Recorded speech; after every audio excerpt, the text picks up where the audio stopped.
Do you have what it takes to be a cut above the rest? Heads will roll as we're taking a quick peek at Devil Daggers. Devil Daggers is a fast and frantic first-person shooter that demands perfection and strives to bring nothing but chaos. There is some order amongst the endless masses of hellish nightmares that plague your screen, and the game is all about finding that order and exploiting the crap out of it. It's both difficult and addicting, but some of its problems have really begun to get under my skin. Sorath decided to stop developing Devil Daggers while they were ahead, and due to that, it's a bit bare bones. The game's mechanics, what they are well polished, but there's just not a whole lot to do with them. The game is very much inspired by old-school arena shooters like Unreal Tournament and Painkiller. This means that its focus is not only on shooting enemies, but also on your movement around them as well. Mechanics like jumping and strafing are key to staying alive, and it even brings over ideas such as bunny hopping to gain speed and rocket jumping for gaining height. After all, you only have one weapon in Devil Daggers: the Devil Daggers. You can't rely on a plethora of weapons to keep enemies at bay, but instead must work around them using what you have. The daggers do have 2 fire modes at least to give you a little bit of variety. Holding the fire button will create a glistening stream of shrapnel for as long as it's pressed. The daggers have an infinite amount of ammunition without any kind of cooldown meter or anything like that, so they'll keep shooting until you let go of the trigger. You've also got a secondary attack at your disposal where you can shotgun a blast of death into the face of your enemies, but it's not the most intuitive thing to use. Both attacks use the exact same button. The only difference is how long you hold it down. Tap the right mouse button to fire a blast as opposed to holding it down to go into full auto, but don't tap too quickly or hold the button down for too long.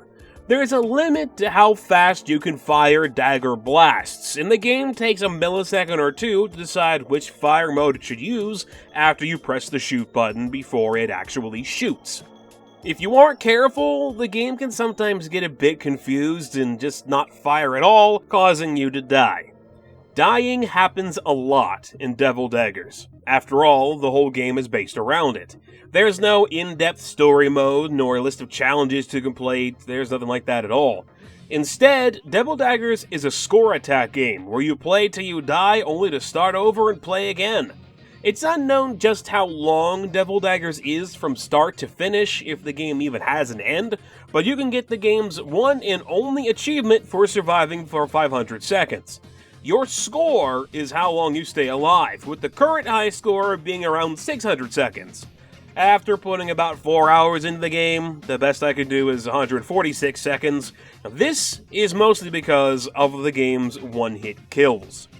None of the enemies in the game die at one hit from one dagger, but you will die to literally anything that touches you. There are constantly tons of monsters to dodge, and Sorath did a good job with the game's monster design. Graphically, many have said that Devil Daggers is inspired by titles such as the original Quake, but I think that's selling things a little bit short. Sorath does try to harken back to those days with the 3D pixelated looks they use, but there is a design to their enemies that feels more purposeful than what was caused by technological limitations from back in the Quake days. The game is very brown though, and that I will not argue with. There are supposedly 13 enemies in Devil Daggers. While I've not been able to survive long enough to see all of them, the basic idea of them seemed to have a focus on skulls, and only skulls. Flying skulls, crawling skulls, flying horned skulls without jaws, flying horned skulls with jaws. It all starts to give me a bit of a headache. There's a good amount of variety into how they act, at least, as some will roam around the arena, while others will specifically chase you down with a vengeance. Devil Daggers is very much a trial and error sort of game. It wants you to play it over and over again until you memorize the order each enemy shows up in, and how to maximize your time alive so you can stay alive longer and get a higher score. That's the real meat of the game, and that's all it really offers. There's no weapon variety, no level variety, and you only get one character to play as. Even though enemies may spawn in at different locations, they show up in the same order every time you play. While I really enjoy the mechanics of the game, as I myself am a big fan of arena shooters, there's just a huge lack of content that makes Devil Daggers a bit difficult to recommend. If you're not a specific first-person shooter person, nor care that much about high scores, the game will get very old very fast. There's not even any kind of music to help keep things entertaining. With its visuals, I could see some sort of fast-paced metal, industrial, or even a dark and creepy soundtrack to add to the game's atmosphere, but there isn't anything like that at all, which is kind of okay. Instead of music, Devil Daggers has an in-depth sound system designed to aid you in knowing where which enemies are at all times. Sound is directional and everything makes its own unique noise, which is great since the game is in first person. You can't see what's behind you, but if you're paying attention, you can usually hear it. And unless what's behind you happens to be the edge of the arena, where you then fall off and die.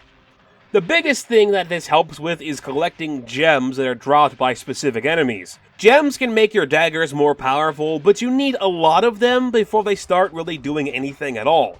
It takes 10 gems to be powered up for the first time, and it took me a while to be able to stay alive long enough to get that many. To continue with the game's minimalism, there isn't any kind of HUD either to help fill you in on current information. The only way to know how many gems you currently have, or even how long you've been alive, is to see it on the Game Over leaderboards. There isn't even a crosshair to help aid you in where you're shooting. Overall, Devil Daggers is a fast and fun game that focuses on quality over quantity. How much time you get out of it is relevant to how much time you put into it. I don't know how much more of it I'll play in the future, but I still feel like I got a worthwhile experience even though the game is very repetitive. It gave me that perfect don't mess up feeling of both excitement and fear the better I got at the game and the longer I was able to stay alive. I do wish there was more content to mess around with more levels or more weapons or anything, but for $4.99, I think what's there is okay.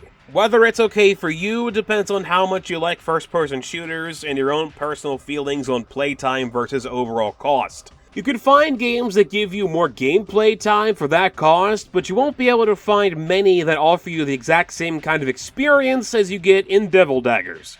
Well, that's all I got for you guys for now. Please let me know what you think about the game or this video in the comment section. I'm MegapieMan, and I'll talk to you guys later. Fun, even though it's fairly simple. Every weapon has 2 attacks, one for just pressing the attack button and a charge attack for holding the attack button. You would think that this would quickly get boring, but thanks to enemy variety and how often you pick up weapons and abilities,